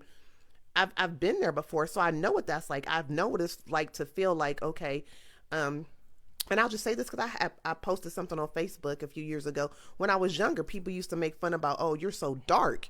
And in the back of my mind, sometimes, even now, I'm 44 years old, but sometimes I'm like, ooh, you are darker, or it is crazy what your mind will accept and what you will allow until you like, what? I am better than this. And when watching that interview, like I said, just to hear her talk about she's seeing different women coming in and out and she's trying to perform or she's trying to act like this and try to act like that. It's a whole self-esteem issue at some point when you realize, what, enough is enough. I am far better than that. Thank God, she's out of that relationship and, she's moved on with her life. But just think of the years that, women that are involved in domestic violence situations and even men that are involved in them type of situations, it starts with their mind. Like if you can manipulate a person's mind, if you've never been manipulated or been under that spirit of influence like that, it is hard to tell somebody what you would or wouldn't do. And it's easy to tell somebody, oh, well, girl, I would just leave. If you've never had that, like I said, if you've never dealt with that spirit of manipulation, it's hard to break away from because it is a spirit that attaches itself to you. And see, I was about to not talk junk about her, but yeah. I don't understand her background. And see, again, even so, this is interesting. I read a lot. As men grow older, the part of our brain that feels compassion gets larger. So a few years ago, I'd have been like, she's stupid. Like, why she do it? Why she stay there? But now, kind of seeing it, it's like I don't know what her background is. I don't know whether she had childhood trauma, and absolutely. And some women feel like I deserve this. Right. Like for some reason, some women feel like, well, they told me all this when I was younger, so I just feel like I deserve it. Right. And so some women stay. Cause I'm like, why would you? Because in my mind, I'm like, okay, you saw this stuff when y'all was dating. Right. Like any man, me and no men, I could have a conversation. I could just see that brother, Derek Jacks, and I could just know he a hustler. Right. Like there's no way. If he was talking to my daughter, I would mess him up. If no seriously. If he was talking to my daughter and I told my daughter to leave him alone and for some reason she just wouldn't, we would fight every day until until he left my daughter alone. But it's a stronghold, and if you've never, I got something to break that stronghold. I got something to break that stronghold. People are trying to pop off of their guns. If you've never dealt with that type of manipulation, it is hard to be free from that stronghold. What's the people saying? I mean, they're pretty much saying the same thing. She's dealt with trauma as a child, right? But I don't feel bad for a lot of people because, again, it's a choice. If you saw it when you was dating and you still chose to marry him, because to her, she could have just been like, look at this man. I get to be married to him. Exactly. That's what I'm saying. Like looking at the outside, like, wow, like he's a nice built man and right. he wants me. Right. And so when you go because into she's never had that, she feels like now, like, wow, somebody really wants me. Somebody really values me. And yes, I may have to deal with A, B, and C, but look what I have. Like, I have the prize. Like, I get him. Like, we've heard women say, you know what, I know he cheating on me, but he come home to me every night. Yeah. Who cares? He come home because he paid a mortgage and he want to lay his head down. That means nothing. He come home, gotta stay here. Right. Like my whole thing is, I hate when people say that. When he come home, that means nothing. If you cheating, you gonna cheat. You know where you gonna go home to. So it literally is a mindset. Like, we honestly have to have, like I said, some realistic conversations. Be realistic in your perception of yourself and your expectations of others, and even what you even expect out of marriage. Like, what do you think marriage is about? Yeah, I don't know, man. I just feel like it's a lot of different layers. And I know, Shakan said, it's definitely hard to relate if you've never dealt with that type of manipulation. It is. Like, and that's why I don't speak on everything, because I haven't been through what some people have been through. So right. I don't know why she still chose to marry him, seeing all of that after dating. Right. But we learn lessons in life. Like, you have to learn. Now, if we look up in a couple of years and she's married to the same type of person, fool me once. You know what I'm saying? But I don't know, man. And I even think for some women, like, even in that situation, like, some women that maybe even like, okay, I want to have a child. Like, I even think God's blocked certain situations from even couples having children, because they know, God knows, if I gave them a seed, the stronghold would even be worse. Like, it would be detrimental. It'd be trapped. Yeah, it would be horrible. Like, somebody might honestly lose their life. So, hi y'all. We've been extremely colorful tonight. Hold on, I know all y'all are enjoying this podcast. Thank you, Audrey. Audrey says great podcast tonight. Listen, go ahead and hit that Cash App down there. Butler Studios. Go ahead and give to the church. Give to the church on tonight. Y'all funny. Anyway, look, like I said at the top of us starting to come back again, our goal is by the end of the year to reach 1,000 subscribers. So if you would be so kind to subscribe to the Loveless Marriage, and we thank you for going along with our little ride today, our little journey of relationships. We talked about a whole lot tonight, but again, if you are not married to somebody, please do not pay for their college, their brand new car. Yeah, just y'all, we gotta use some wisdom in these streets. Matter of fact, let's go a step further. Use some wisdom in these streets. Let's go a step further. If you're not married to somebody, what? No, seriously, if you're not married to somebody, stop having sex with them. Yep. Because it creates a whole new set of problems. Like, yes, you're being careful. Yes, you may be using protection, but it's always a chance. Right. And if you have a child with somebody you're not married to, you're creating a whole nother set of problems. That's a whole nother situation. Like, that's a whole nother. And sex, when you have sex does cloud your judgment. I'm sorry. People try to say, you cannot separate. It is better to go in. This is my opinion. If that's not on the table, then you are able to think and move a little bit more clearly and more freely, because you ain't tied to nothing and you ain't bound to nothing. So just, if you are, this is June 1st, like I joked about, becoming a born again virgin. I was, laughing about it, but I'm being serious. I mean, y'all need to stop saying that. You don't got no born again virgin. You born again, but you ain't no virgin. I'm We just don't saying, virgin now. if you are trying to, like, you know what, if you're trying to rededicate and recommit yourself to God, or just, I know everybody may not believe in God that tunes in to watch us, but if you're trying to, if you're trying to heal yourself, take that option off the table, because once you have that option on the table, sex complicates things. It complicates things, and it creates it creates some situations. So try to take that option off the table. Practice some self-control, because it is doable. It is doable. Yeah. That was actually a turn off for me when I was dating. Okay. And a girl was like, I'm a born again virgin. I'm like, okay, so you don't have the mental capacity to be in this relationship. How? To think you're a born again virgin, you're not. It's just it's okay. it's a phrase. It's okay. Nah, I don't like that such phrase. I ain't with that phrase. Okay, yeah, go away. That phrase is just. Go away. We need to do away with that collectively as a away. church, for real. Go away. But anyway, we'll appreciate. Recommit yourself. You recommitting your temple. Anyway, so we started off. Anyway, me. I don't anyway you. This conversation. Swear to God. This conversation. I don't care that you switched the camera. So we started this conversation with the man going on a rant. I don't know if y'all saw it on social media. He was not on a rant. We also played it earlier that, he's been with this woman for 10 years and his stepdaughter was getting married. He was paying for the wedding. This is gross. She wanted her real father to walk her down the aisle but he was paying for everything. The real dad, he ain't been in her life, and he paid for her college, and they didn't want to acknowledge him at the wedding.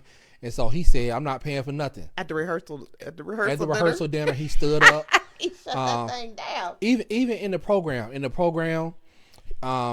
they had her real dad's name and not his. Like, it was just bad. Just no respect. It was just no respect. And he said, guess what? I'm not paying for nothing.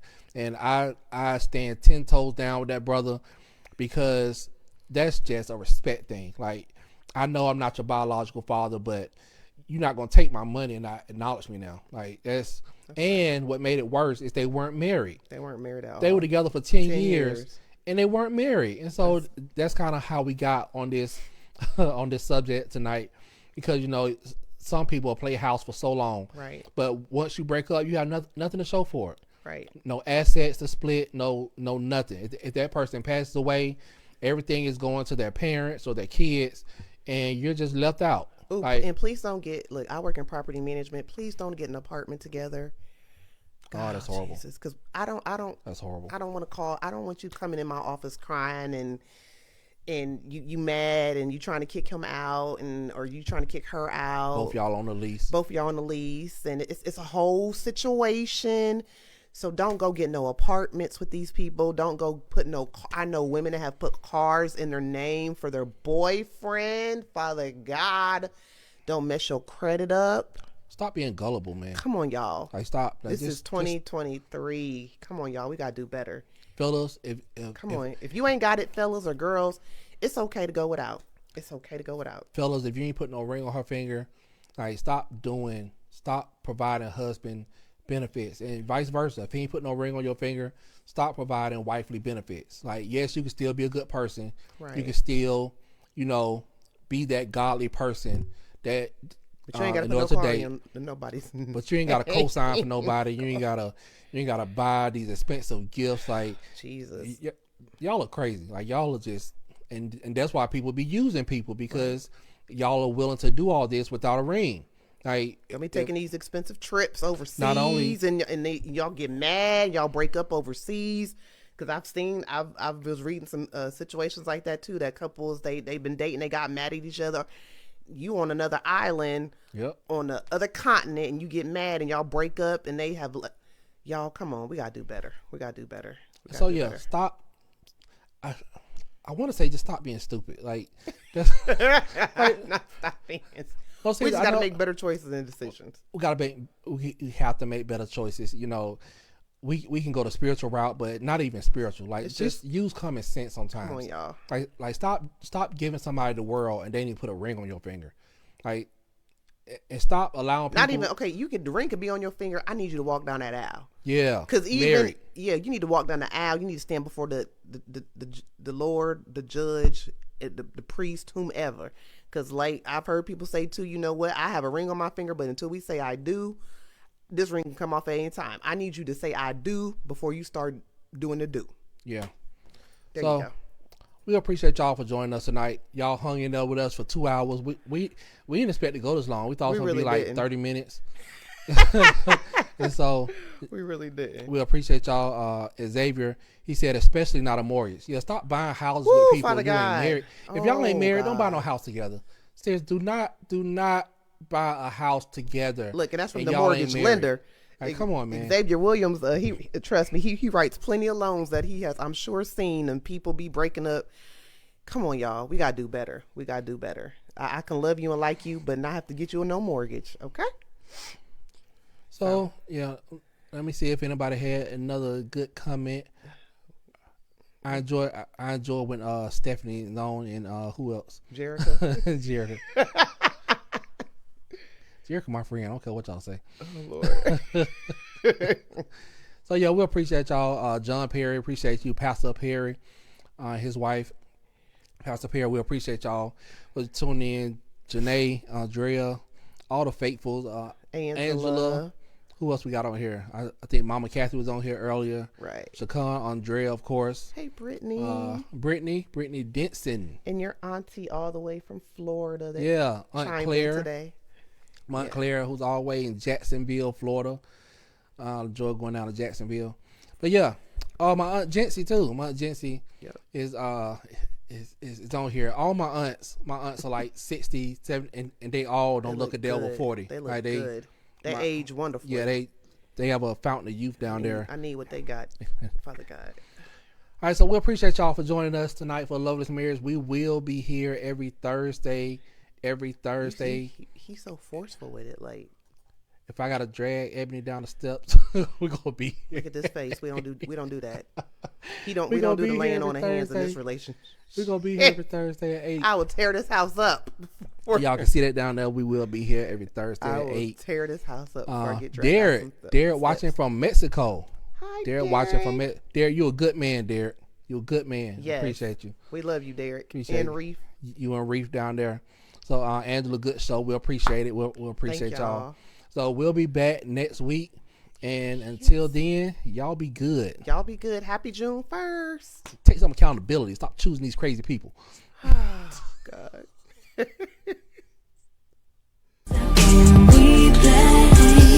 No one's scared of falling when they sway. You can turn the switch on any day. Throw all the self-judgment out of the balcony. So what if he's got that and she's got that and you got no property? What does it even mean? They just lean, they wanna be seen. I'm not trying to be mean, but they just keen on some company. Yeah, and some company.